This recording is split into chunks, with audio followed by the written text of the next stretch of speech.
Bienvenue dans notre podcast. Aujourd'hui, nous sommes ravis de recevoir M. Camara pour une discussion fascinante sur un sujet crucial pour toute entreprise, l'importance de disposer d'une bonne information financière et comptable.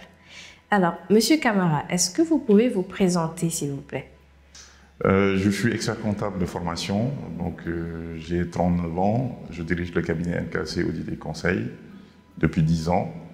Donc j'ai démarré ma carrière à Paris dans un cabinet qui s'appelle Cresson Conseil, où j'ai fait 2 ans avant de rentrer au Sénégal pour m'insérer au sein du cabinet BDO Sénégal, où j'ai fait 4 ans avant de passer par un poste de DAF.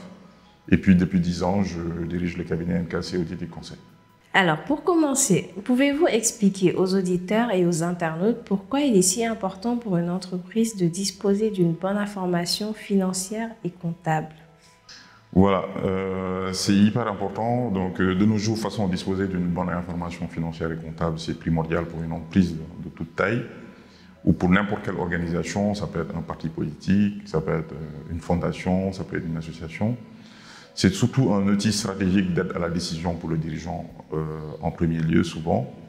Ça permet d'avoir aussi, c'est aussi un outil de suivi et de planification. Donc ça permet un peu de suivre ce qui s'est passé. Est-ce qu'on a été rentable? Est-ce qu'en tout cas on a pu créer de la valeur? Et ça permet aussi de faire de la planification dans le sens que ça permet toujours de comparer un peu, en tout cas, des réalisations qu'on a comparé à des prévisions qu'on avait faites, et ça permet un peu d'avoir une certaine boussole pour pouvoir en tout cas continuer à pouvoir piloter l'entreprise. Donc ça revient aussi à dire que c'est aussi un outil de pilotage stratégique même de l'entreprise, hein. Donc, parce que souvent quand on définit une stratégie, on la chiffre, et souvent cette information financière et comptable permet en tout cas de pouvoir bien comparer un peu où en est-on, est-ce qu'on a pu s'améliorer, est-ce qu'on a fait ce qu'on avait prévu. Donc de manière générale, ça reste un outil d'aide à la décision, un outil de suivi, un outil aussi de planification, et ça permet aussi en tout cas de pouvoir prévenir pas mal de risques sur lesquels peut-être on pourra revenir plus tard. Merci. Alors, quels sont les éléments clés d'une bonne gestion financière et comptable au sein d'une entreprise? Bon, les éléments clés souvent sont de divers ordres. En premier lieu, souvent, il faut définir un processus, parce que le fait d'avoir une information financière et comptable, ça suppose qu'il faut un processus qu'il faut définir en amont. C'est quoi? C'est mettre en place tout un process au sein de l'entreprise pour pouvoir collecter l'information, la traiter et pouvoir la restituer en information financière. Il faut souvent des procédures aussi après derrière, une fois qu'on a défini ce processus-là. Donc, c'est comment on facture, comment on encaisse, comment on décaisse, comment on paye nos fournisseurs, comment on achète. Donc, tout ça, c'est des procédures souvent qu'il faut définir. Donc, ça, c'est des éléments clés. Donc, voilà, de nos jours, elle est digitalisée, cette comptabilité-là. Donc, il faut un bon outil, soit un logiciel, un ERP, en tout cas qui permettent de gagner du temps. Sinon, si on n'a pas d'outils, un bon Excel aussi, si on est un primo-entrepreneur qui démarre, en général, c'est quelque chose qui peut aider, Excel, même si on a toujours une préférence pour l'outil. Et il faut aussi maintenant des ressources humaines de qualité, parce que ça reste un métier qui est pratiqué par des professionnels qui ont fait des études pour ça, qui vont permettre en tout cas de pouvoir disposer de cette information financière et comptable. Donc ça suppose quoi? Il faudra de bons comptables, il faudra de bons RAF, il faudra de bons analystes financiers, et éventuellement aussi un contrôleur de gestion si on a atteint une certaine taille. Donc c'est cette combinaison en tout cas de process, procédures, outils et ressources humaines qui fera qu'à la fin on disposera d'une bonne information financière et comptable. Alors, tout à l'heure on parlait de risques. Quels sont les risques et les conséquences pour une entreprise qui néglige sa comptabilité et sa gestion financière? Bon, le premier risque souvent, il est au niveau de le fait de ne pas pouvoir suivre en tout cas l'entité de manière le niveau de rentabilité, le niveau de marge et tous ces éléments-là qui sont essentiels pour faire du business. Donc le risque, il est premier, c'est un risque aujourd'hui de faillite. Donc si on ne suit pas bien sa compta, on ne sait pas ce qu'on gagne. Et à la fin, il peut y avoir un risque en tout cas de faillite ou de fermeture même de l'entreprise qui est en jeu. L'autre risque aussi souvent qu'on note, c'est la non-reconnaissance par les services officiels de l'État. Donc quand on ne tient pas une comptabilité, on est vraiment informel au vrai sens du terme. Ça suppose qu'on n'est pas reconnu par les impôts, on n'est pas reconnu par les banques, parce que les banques sont aussi un acteur qui demanderont souvent d'avoir une information, en tout cas financière. Donc on est non reconnu de manière globale nulle part, et souvent on est un peu laissé à nous-mêmes en général. L'autre facteur, c'est l'absence de planification, parce que le fait de ne pas pouvoir planifier et de ne pas pouvoir avoir un outil qui permet cette planification-là va faire que, en réalité, on navigue à vue, comme la plupart des PME qu'on a aussi au Sénégal, ou des organisations informelles, où finalement c'est du pilotage à vue des fois, parce qu'on n'a pas les outils nécessaires ou les éléments qui nous permettent de pouvoir mesurer tout ce qu'on est en train de faire. Et après, derrière aussi, le risque, souvent, c'est un risque de dérapage des coûts, parce que souvent, comme on ne les mesure pas, on peut dépenser n'importe comment. On peut avoir un problème aussi de business model de manière globale. Donc, tous ces éléments-là, en tout cas, c'est des risques qui sont là quand on n'a pas, en tout cas, une bonne information financière et comptable. Mais surtout, aujourd'hui, le principal enjeu, c'est vraiment le non-financement, parce qu'aujourd'hui, pour obtenir un financement, en général, il faut cette information-là, mais le fait de ne pas avoir cette information fera que l'entreprise ne pourra pas accéder au financement de manière globale. Comment une comptabilité précise et à jour peut-elle aider une entreprise à prendre des décisions stratégiques et à planifier son avenir?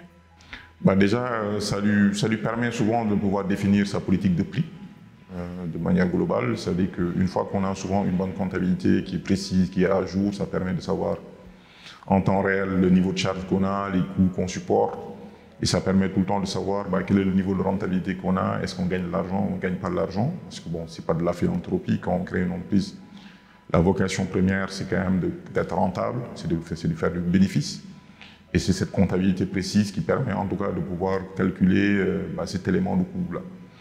C'est aussi ça qui permet de faire du contrôle de gestion ou de l'analyse financière quand on veut commencer à comparer une année à une autre, pour savoir si en réalité on est rentable ou pas, ou si on veut diminuer les charges ou pas. Donc tous ces éléments en tout cas permettent de pouvoir en tout cas avoir d'aider en tout cas le chef d'entreprise lui-même à piloter, parce que finalement aujourd'hui on parle de pilotage, et aussi de pouvoir faire le suivi en tout cas de tous les indicateurs qu'il doit suivre, parce que qui dit entreprise dit aussi suivre souvent des indicateurs qui sont d'ordre financier, qui sont d'ordre comptable, et qu'il faut suivre sur le fil de l'eau. Donc ça permet vraiment de pouvoir ajuster en tout cas la stratégie, la politique tarifaire, et souvent aussi la structuration financière aussi de l'entreprise. Est-ce qu'on a réellement besoin d'argent ou pas, etc., etc.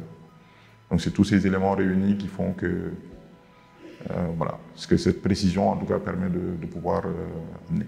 Quels sont les outils et les pratiques que vous recommandez pour maintenir une comptabilité efficace et fiable? Souvent, pour avoir une information fiable et efficace, et souvent avoir surtout un bon système comptable qui permet d'avoir cette information-là, souvent ce qu'il faut surtout, c'est souvent avoir un bon circuit de l'information. C'est-à-dire que quand quelqu'un arrive dans votre entité, depuis la facturation jusqu'à l'encaissement, depuis l'achat jusqu'à la livraison, souvent ce circuit il est déterminant. Donc c'est comment on collecte l'information. Voilà, c'est comment on collecte l'information, c'est primordial pour avoir en tout cas une bonne information, parce que c'est très déterminant pour la suite.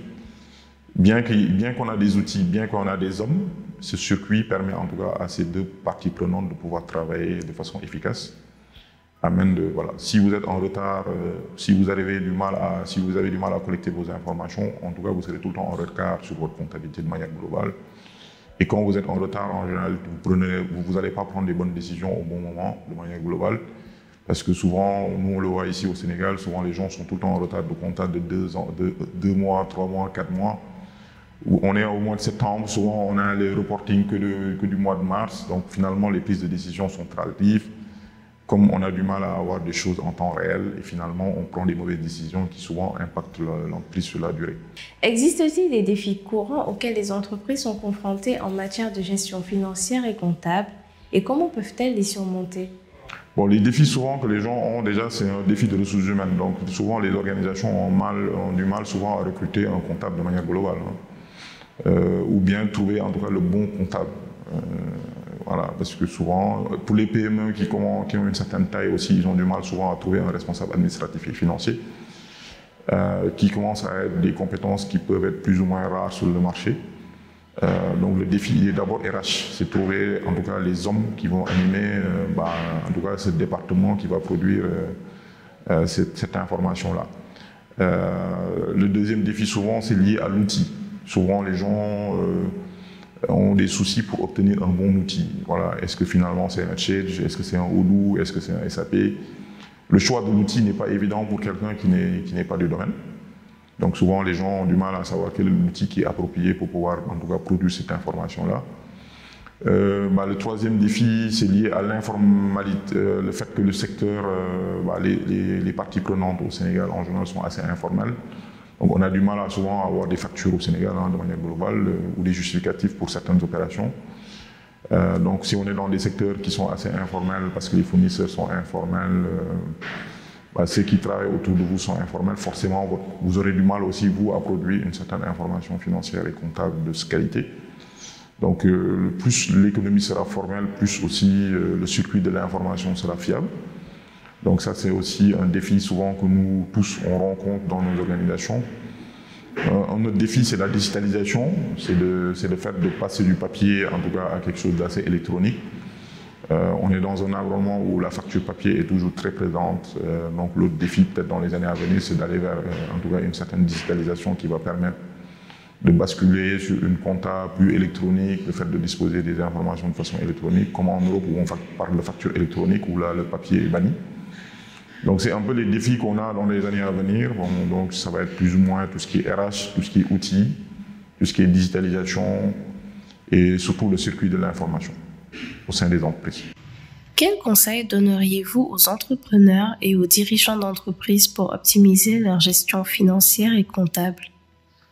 L'optimisation va se trouver à plusieurs niveaux. Bon, déjà, comme je disais tout à l'heure, il faut souvent une bonne ressource humaine de qualité pour pouvoir faire déjà traiter cette information. L'un des conseils que je donnerais, c'est d'éviter peut-être les comptables harmat, comme on dit au Sénégal, c'est les comptables freelance. Je dirais aux entrepreneurs, en tout cas, de venir voir un peu les experts comptables de manière globale, qui sont quand même les professionnels les plus attitrés pour pouvoir faire une comptabilité au Sénégal. Aujourd'hui, on en compte à peu près 250 et à peu près une 150aine de cabinets. Donc l'idée, c'est vraiment que les gens évitent de confier leur comptabilité à n'importe qui et de se tourner vers des vrais professionnels. C'est aussi, comme je disais tout à l'heure, le choix de l'outil, parce que l'outil permet aussi, en tout cas, de pouvoir produire quelque chose d'assez efficace.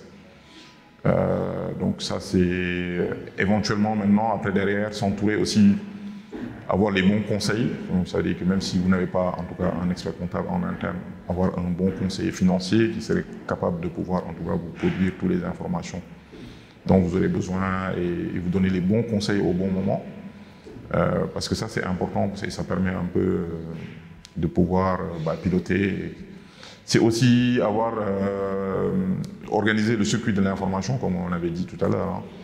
Parce que ça, c'est hyper important. Donc, s'il n'y a pas de processus, s'il n'y a pas de procédure, à la fin, il n'y aura pas d'information financière et comptable. Donc, c'est tous ces éléments réunis qui font qu'à la fin, vous allez avoir quelque chose d'assez efficace. Mais si ces éléments ne sont pas réunis, on risque de naviguer à vue et de piloter à vue. Et donc, ça, c'est pas bon. En général, ça pose un problème d'asymétrie de l'information à la fin. Alors, Monsieur Camara, j'ai une question bonus pour vous. On dit NKAC ou NKAC? Cette question, je pense que le plus simple, c'est de dire NKAC. Alors, merci Monsieur Camara pour vos précieux conseils et vos éclaircissements. Je pense que beaucoup d'entreprises et d'entrepreneurs pourront en bénéficier. On se dit à très bientôt pour le prochain épisode du podcast. Merci à vous.